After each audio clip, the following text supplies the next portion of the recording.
I hope you had a great Thanksgiving weekend if you're here and listening in the US, and that you were able to take Friday off if you didn't have it off, because I know some places stay open, but it's always nice to have that long weekend to enjoy the holiday, enjoy your family, take some time to relax and to reset, especially before we kick off the heart of the holiday season.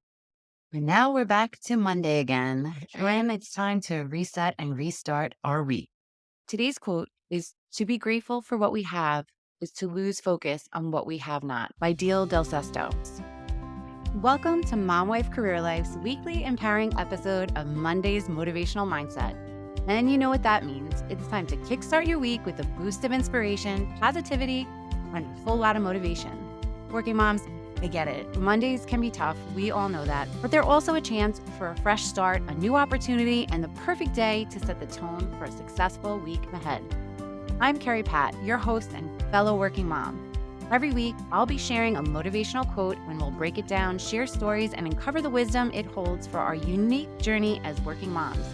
So whether you're getting ready for work, making those school lunches, or just enjoying a quiet moment alone, let's dive into this week's dose of motivation. Let's make this Monday count. Today's quote is to be grateful for what we have is to lose focus on what we have not by Dean Del Sesto. I got that quote from this book called Shift Your Thinking, 200 Ways to Improve Your Life. I actually picked up the book at one of those carousels by the pharmacy counter at CVS one day while I was waiting in line. I've actually picked up a few books there. And for years, I would look at those carousels wondering who actually looks at those books, let alone buys them. But now I'm the person that buys them, and I totally recommend it. So next time you're standing in line, check them out. So part of my morning routine involves me sitting. I do some devotions, I do a prayerful meditation, and I like to read a couple of pages of a book. So right now I'm reading one of the ways of those 200 ways to improve your life every day. I call them my mindset shifts. He gives you one way to shift your mindset and then gives you two questions around that mindset shift to get you thinking that day. And then I take a few minutes to just think. Today's mindset shift, which was thinking of gratefulness as two separate words, great and fullness. So gratefulness totally resonated with me. I practice gratitude multiple times a day, every morning with my kids before they go to bed, and then again when I go to bed.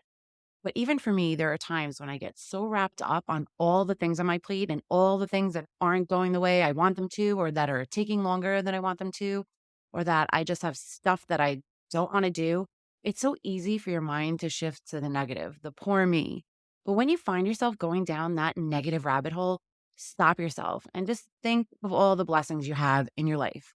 And if you have a hard time, start with the fact that you woke up in the morning. Not everyone was that lucky. Did you wake up in a warm bed? Did you wake up to take care of a family that you love and that loves you? Do you have food to eat, whether you ate it or not? Did you have that hot cup of coffee or whatever hot cup of something you enjoy in the morning? If you didn't, then I do feel bad for you because it is one of my favorite things to do in the morning. But my point is, even if you have a hard time of thinking what you are grateful for, start with the basic needs in your life that are being met and go from there. The fact that you have electricity and indoor plumbing, things we don't even think about. My mom lives with us and grew up without either. And I constantly remind my kids and make my mom retell the stories of her having to go down to the well for water or having to go outside in whatever weather conditions there were to go to the bathroom, or her father having to walk 2 miles with a bag of coal on his back in order to heat the house. And there are still people living like that in the world. Those people are lucky to get one meal a day. And that meal is the same meal that they have every day. There are no options. And I remind my kids of that too, especially when they get picky.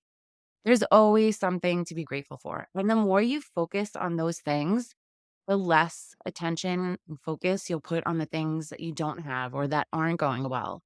So as you are entering into this week, as you're walking your dog or sitting in that car in traffic on your way to work or standing on that packed train or sorting laundry or whatever it is you're doing, wherever you are, spend that time coming up with a list of things that you have in your life to be grateful for. And by the end of the week, you will have great fullness. Sending you so much love and light until next time on Mom Wife Career Life, Kerri Pat. Before you go, if you found this podcast helpful, I would be so grateful if you would take a minute, go on over to iTunes and leave me a review. If you have other stressed out mamas in your life that you feel this podcast could help, take a screenshot of this episode, post it in your Instagram stories, and tag me and let them know they are not alone and they can create balance in their life too. If there's a topic you would like me to cover or you just want to connect, DM me on Instagram at mom.wife.career.life or join our new Facebook community. Sending you love and light until next time on the Mom Wife Career Life podcast with Kerri Pat.